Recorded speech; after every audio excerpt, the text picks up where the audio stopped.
Hello friends, welcome to குறிஞ்சி கதம்பம். நாம் இன்றைக்கி சூப்பரான ஒரு பிரேக்ஃபாஸ்ட் இல்லை டின்னர் ரெசிபின்னு சொல்லலாம். கிச்சடி ரெசிபி தான் பார்க்க போகிறோம். இதில் வெஜிடபிள்ஸ் போடுறதுனால ரொம்ப ஹெல்த்தியான ஒன்று. குழந்தைங்கலேருந்து பெரியவங்க வரைக்குமே இது விரும்பி சாப்பிடுவாங்க.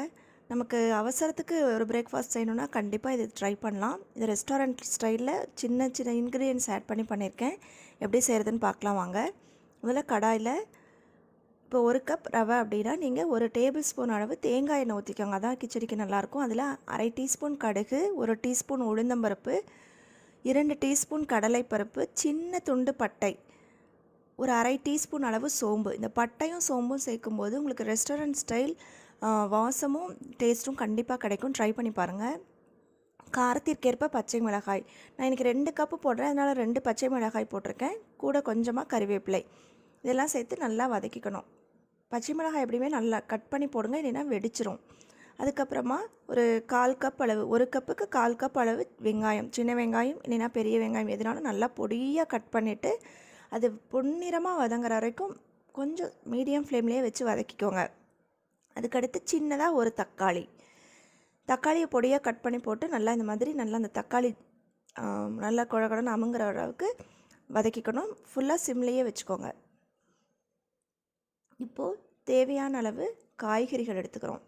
1 கப் அளவு ரவை அப்படின்னா நீங்கள் 1 கப் அளவு காய்கள் எடுத்துக்கலாம். நான் 2 கப்புங்கிறனால அதுக்கு தகுந்த மாதிரி எடுத்திருக்கேன். கேரட், பீன்ஸ், பச்சை பட்டாணி, இந்த 3 காய்களும் போடலாம். நல்லா பொடியாகவே கட் பண்ணி போட்டுக்கோங்க.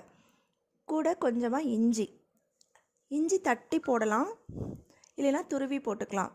கலருக்காக கொஞ்சமாக மஞ்சள் தூள். 1 கப் ரவை அப்படின்னா 4 கப் தண்ணி சேர்த்துக்கோங்க. இப்போ மீடியம் ஃப்ளேமில் வச்சு நல்லா மூடி வச்சிட்டிங்கன்னா அந்த தண்ணியில் கொதிக்கும் போது அந்த காய்கள்லாம் வெந்துடும். காய்கள் ஆல்மோஸ்ட் வெந்ததுக்கப்புறமா நல்லா சிம்மில் வச்சுட்டு ரவையை கொஞ்சம் கொஞ்சமாக போட்டு கிளறிக்கிட்டே இருந்திங்கன்னா கட்டி தட்டாது.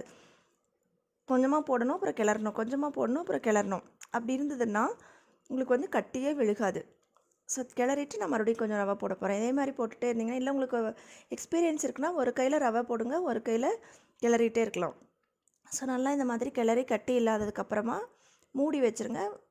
சிம்மில் வச்சே வேக வைங்க. அப்போ தான் கட்டி தட்டாமல் நல்லா வேகும். ஹையில் வச்சிங்கன்னா டக்குன்னு கட்டி தட்டிடும். ஸோ இப்போ க்ளோஸ் பண்ணிடலாம். நல்லா ரவை வேகிற அளவுக்கு, அதே மாதிரி தண்ணியும் நல்லா வற்றணும். ஸோ இந்த டைமில் நீங்கள் உப்பு சேர்த்துக்கலாம். காய்கள் வதக்கும் போது கொஞ்சம் உப்பு சேர்த்துக்கோங்க. அப்போ காய்க்கு உப்பு கிடைக்கும், இப்போ அந்த கிச்சடிக்கு உப்பு கிடைக்கும். ஸோ எவ்வளோ உப்பு போடுறோமோ அதை ஸ்ப்ளிட் பண்ணி 2 தடவை சேர்த்துக்கோங்க. ஸோ இப்போ நல்லா ரவை வெந்துருச்சு, பார்த்தாலே தெரியுது பாருங்கள். அப்படியே ஃபுல்லாக தண்ணியெல்லாம் வற்றி நல்லா ட்ரை ஆக ஆரம்பிச்சிருச்சு, கெட்டியாக ஆரம்பிச்சிருச்சு. இந்த டைமில் நீங்கள் ஸ்விட்ச் ஆஃப் பண்ணிவிட்டு கொத்தமல்லி தழை இருந்ததுன்னா நீங்கள் தூவிக்கலாம். சூப்பராக கிச்சடி ரெடி. கண்டிப்பாக எல்லாருமே ட்ரை பண்ணி பாருங்கள், ரொம்ப டேஸ்ட்டாக இருக்கும். ட்ரை பண்ணி பார்த்துட்டு எப்படி இருந்ததுன்னு உங்கள் ஃபீட்பேக்கை கமெண்ட்டில் சொல்லுங்கள். பிடிச்சிருந்ததுன்னா லைக் பண்ணுங்கள், உங்கள் ஃப்ரெண்ட்ஸோடு ஷேர் பண்ணிக்கோங்க. மறக்காமல் நம்ம சேனலுக்கு சப்ஸ்கிரைப் பண்ணுங்கள். தேங்க்ஸ் ஃபார் வாட்சிங். வாழ்க வளமுடன்.